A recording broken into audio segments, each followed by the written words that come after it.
రాష్ట్ర చిన్న మధ్య తరహా పరిశ్రమ రాష్ట్ర కార్పొరేషన్ డైరెక్టర్ ఆనంద పార్థసారథి గారు. అవునండి, మీరు చూస్తే డిగ్రీ డిస్కంటిన్యూ అంటున్నారు. 1998 వరకు నుంచి మెడికల్ స్టోర్ బిజినెస్ చేస్తున్నామంటున్నారు.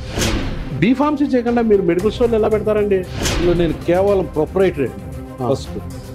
ఎప్పుడైతే మనము ఇప్పుడు రాష్ట్ర చిన్న మధ్య తరహా పరిశ్రమల రాష్ట్ర కార్పొరేషన్ డైరెక్టర్గా ఉన్నారు.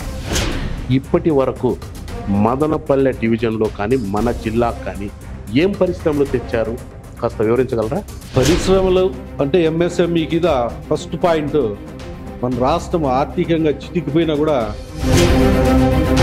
అప్పలాలు వడియాల పరిశ్రమలు ఏమి కాలేదండి మీరు పక్క? లేదండి. అప్పలాలు వడియాలు పరిశ్రమలు అంటే వినియోగదారులు రావాలి. వాళ్ళకి ఈ పక్క ఎవరు అప్లై చేయలేదండి? మహిళలు లేదండి. ఎవరు చేసింది చేయింటి అయితే ఖచ్చితంగా చేసేవాళ్ళు. ప్రచారం చేయలేదండి మీరు?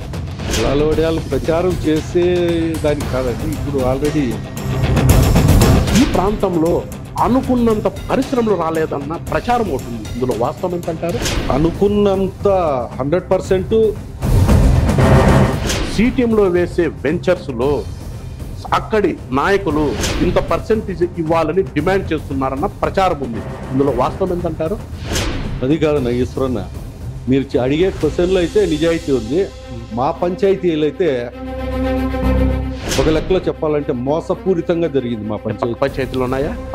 ఉన్నాయి. పక్క పంచాయతీలు స్థలాలు ఉన్నాయి. మాకు ఈవెన్ కనీసము స్థలాలు కాదు, వెంచర్స్ ఉన్నాయండి. దండిగా ఉన్నాయి. అన్ని పంచాయతీల్లో ఉన్నాయి. బెదిరిస్తున్నారా?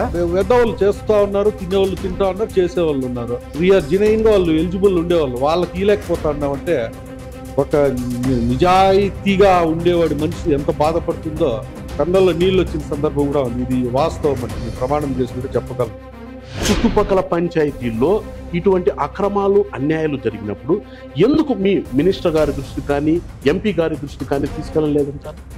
మా పరిధిలో ఉండేటి మేము తీసుకెళ్ళామండి. ఖచ్చితంగా కొన్ని ఆక్యుపై అయ్యే వాస్తవము.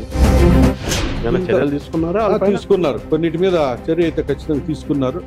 ఇంకా కొన్ని జరిగేటివి జరుగుతూ ఉంటాయండి. తెలుగుదేశం పార్టీ నాయకులు విజయానందరెడ్డి పెద్ద స్మగ్లర్ అని, ఈ ఎర్రచందనం తరలింపు కేసులో ఆయన పాత్ర ఎంతో ఉందని 2 రోజుల క్రితం బహిరంగంగా ఆరోపణలు చేశారు. ఒక లీడర్గా ఎదిగేటప్పుడు వానికి అభాండాలు మోపడం అది సర్వసాధారణం. ఒక మనిషి ఎదుగుతున్నాడంటే సిటిఎం జాతరకు సంబంధించి ఈ పశువుల సంత వేలం, షాపుల వేలంలో మీ మనుషుల్నే సిండికేట్గా వేసి వాళ్ళతో తక్కువ పాడించి ఆ తర్వాత వాళ్ళ ద్వారా అధిక ధరలకు ఇస్తారన్న ప్రచారం ఉంది. ఇందులో వాస్తవం ఎంతంటారు? వాస్తవం అంటే పబ్లిక్కే తెలుసు అండి, అది నేను చెప్పకూడదు.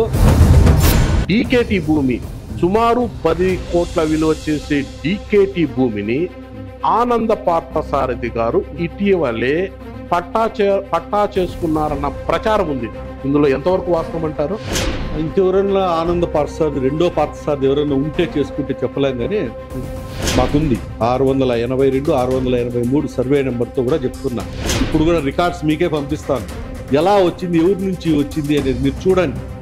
రికార్డ్స్ దొంగ అని అరుచుకుంటూ వెళ్ళిపోయే వాళ్ళు ఉన్నారు కదా, రికార్డ్స్ మీకు ఇప్పుడే సెండ్ చేస్తాను కావాలన్నా. ఏ పార్టీ అధికారంలో ఉంటే ఆ పార్టీ గొడుగు పడతారన్న ప్రచారం ఉంది. ఆనాడు మేము పక్క పార్టీల వైపు చూసింది కూడా లేదండి. లేదండి. గుండెల మీద చేసుకొని చెప్తారా? ఖచ్చితంగా చెప్తాను. చెప్పండి. చెప్తాను. గుండెల మీద చేసుకొని గుండెల మీద చేసుకునే చెప్తున్నా. ఖచ్చితంగా లేదండి. తెలుగుదేశం పార్టీలో చేరాలని నిర్ణయించుకున్న మాట వాస్తవమా కాదా? టీడీపీకి ఎంపీపీకి తక్కువ ఉన్నాయి. మీరు ఒక 3 వస్తే ఇదైతే వాళ్ళు వచ్చి మాతో చర్చలు జరిపిన మాట వాస్తవం. కాకపోతే కడవరకు అన్న కూడా మేము పెద్దిరెడ్డి గారి ఫ్యామిలీతో ఖచ్చితంగా నడుస్తాం. వైఎస్ఆర్సీపీ కుటుంబ సభ్యులుగానే ఉంటాం.